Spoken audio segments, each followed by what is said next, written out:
இன்றைக்கு இந்த ஜெபத்துல இருக்கிற நீங்க சிறு கூட்டமா இருந்தாலும், நீங்க தகுதியே இல்லாதவர்களா இருந்தாலும், என்ன ஆண்டவருக்கு உங்களை கொண்டு பெரிய சவால்களை சந்திப்பது கர்த்தருக்கு லேசான காரியம். நீங்க நினைக்கலாம், என் திராணிக்கு மிஞ்சி பெரிய சவால் பாஸ்டர், என்னுடைய திறமைக்கு மிஞ்சி பெரிய சவால் பாஸ்டர், என்னுடைய வருமானத்துக்கு மிஞ்சி ஒரு பெரிய சவாலை நான் சந்திக்க போறேன் பாஸ்டர், நான் எப்படி அதை முடிப்பேன், நான் எப்படி அது காரியத்தை கைகூடி வர பண்ணுவேன்.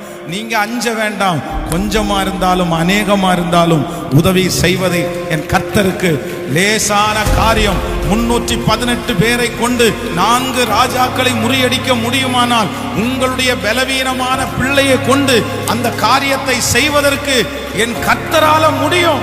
பலன் உள்ளவனாய் இருந்தாலும் பலன் அற்றவனாய் இருந்தாலும் உதவிகள் செய்வது கர்த்தருக்கு லேசான காரியம். பலன் உள்ளவனாய் இருந்தாலும் அற்றவனாய் இருந்தாலும்